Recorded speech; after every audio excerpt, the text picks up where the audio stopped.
What is up, everyone? Thank you for tuning back in.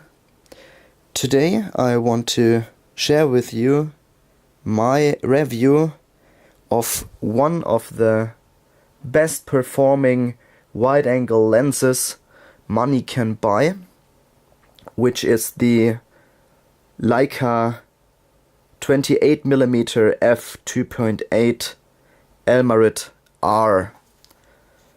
So if you are looking for one of these, stay tuned for my review.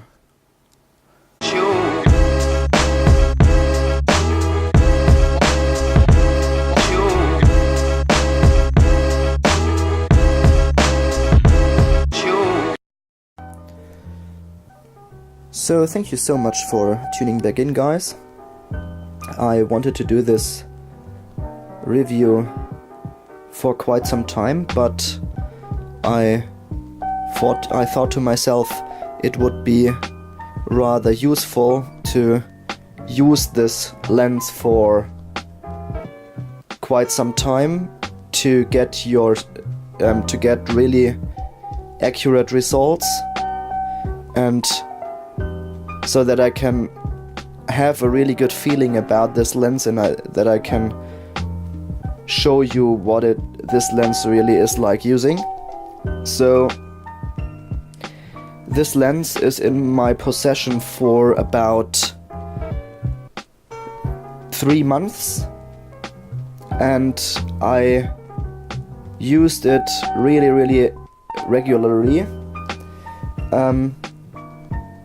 Currently it's my best wide-angle lens, but yeah, saying that, it really is just in wide-angle lens. It's not a really super wide-angle lens.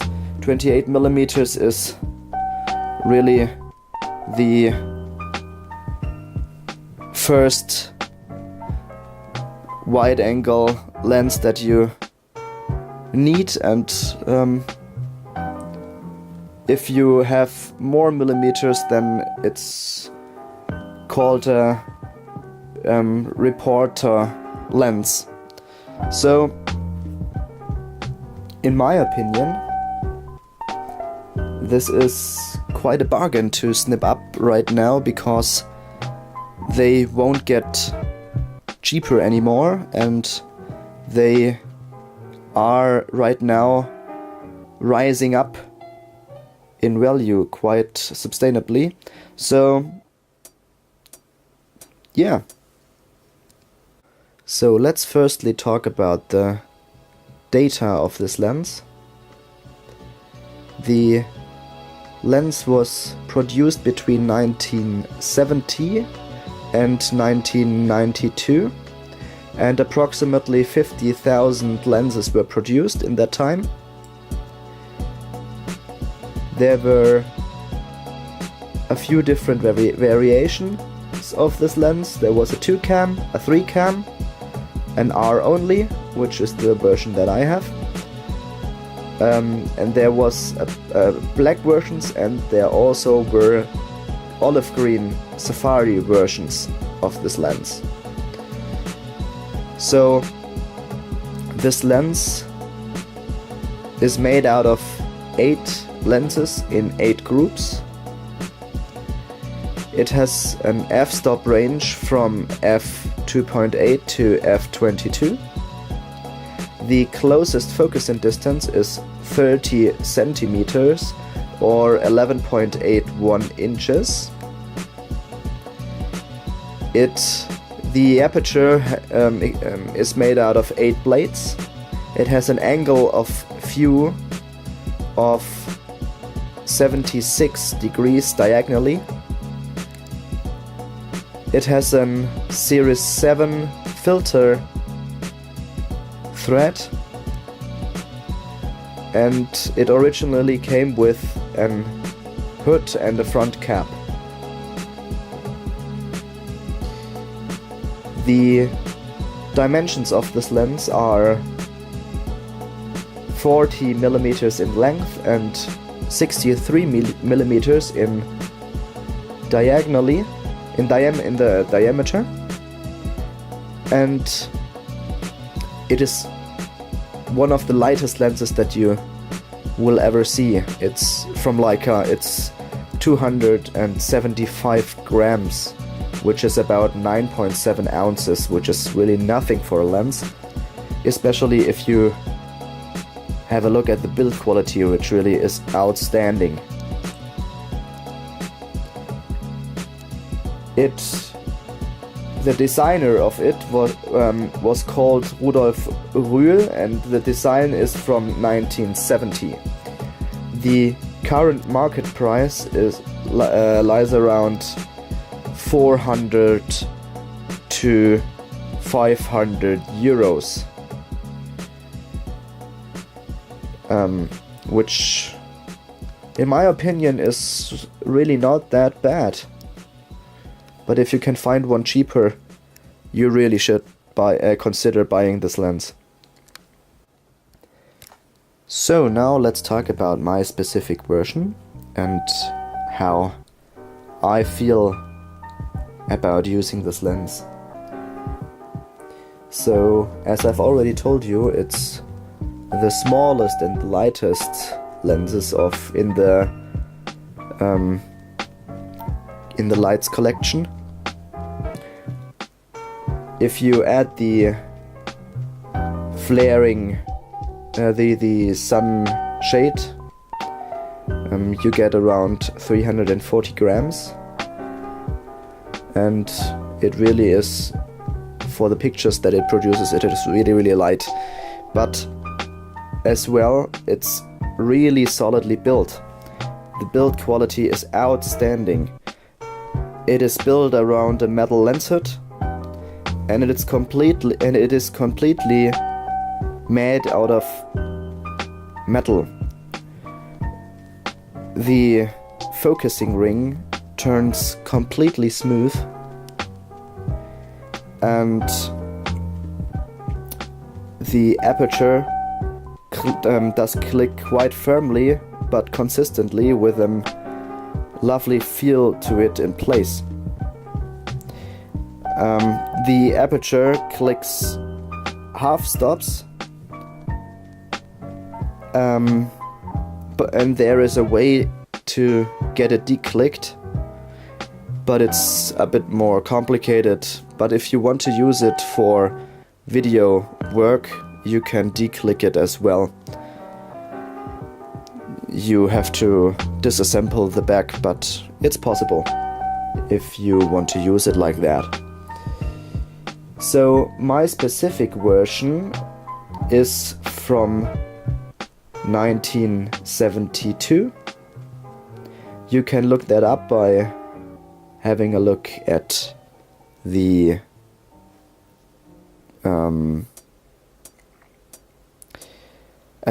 numbers on front, at the serial number. There are lists where you can look up when your lens was produced. My version is Series 1. They made a Series 2 as well, but they are a lot more expensive. So you're looking at about 1,000 euros more to buy that. And they changed quite a bit in the design.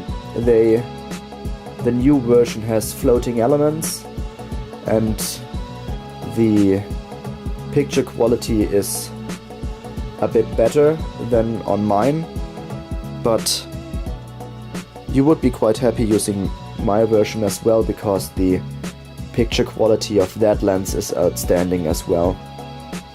My version was produced in Wetzlar in Germany, and you can see that on the front cap, because there it says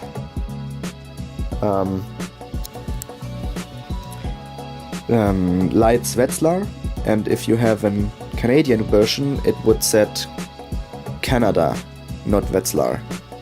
So yeah, It's the German production lens, which does make it a bit more valuable, because Leica fanatics won't buy the Canada versions if they can. So if you are looking to invest in lenses, you're better off buying them from the German manufacturing and not from the Canadian. The picture quality is quite identical. You won't find any differences between them. I will make a test to prove that, because I have the 135mm from Canada and from Germany, and there is literally no difference between them. But you know, Leica fanatics are quite a bit of strange people, and therefore they won't buy Canada lenses.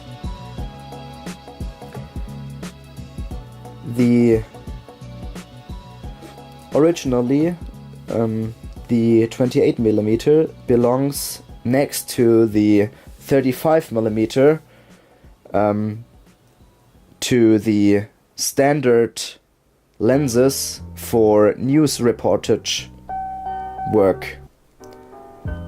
So they were quite sought after in by news agencies, and they belong to the standard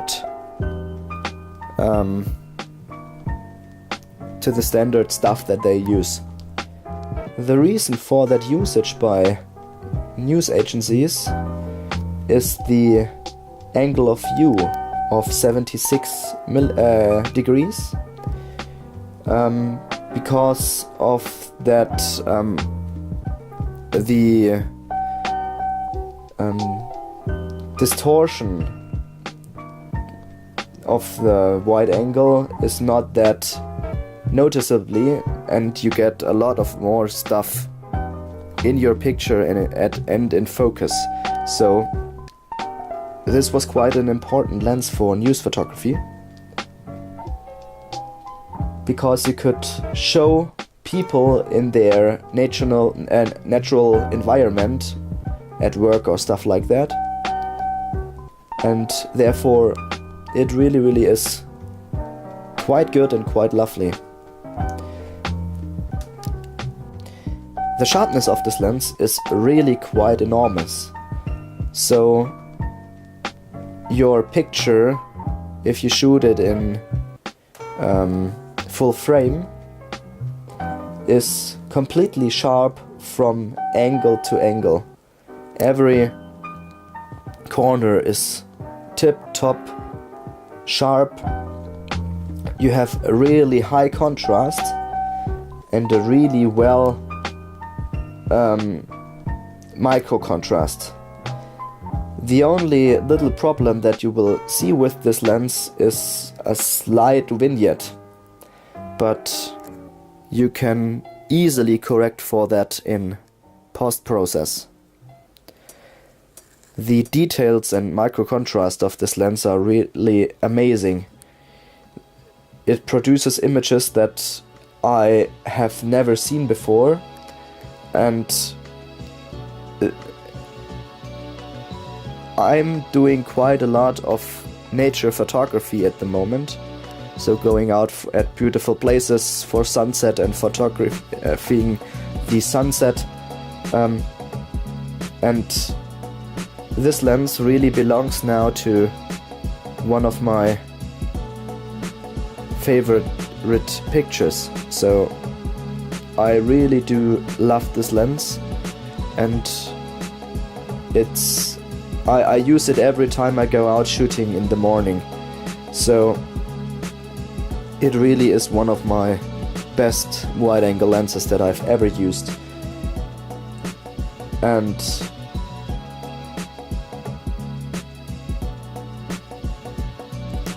another thing that this lens really does quite greatly is the color rendering. I think everybody has heard from the Leica colors, and they are really special, and the rendering is enormously great. And this lens has this color rendering too.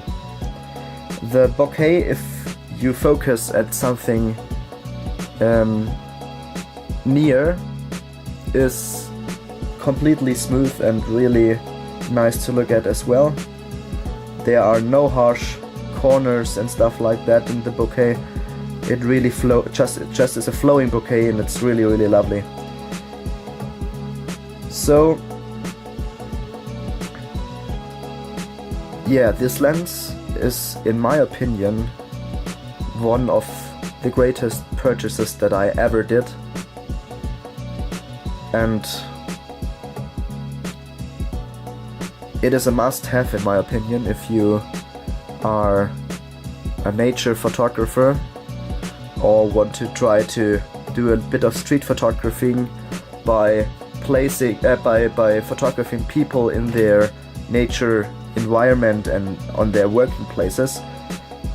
It's really one of the best price to performance ratios. It's not cheap, really not, but cheap most often times means that it's not the best performing.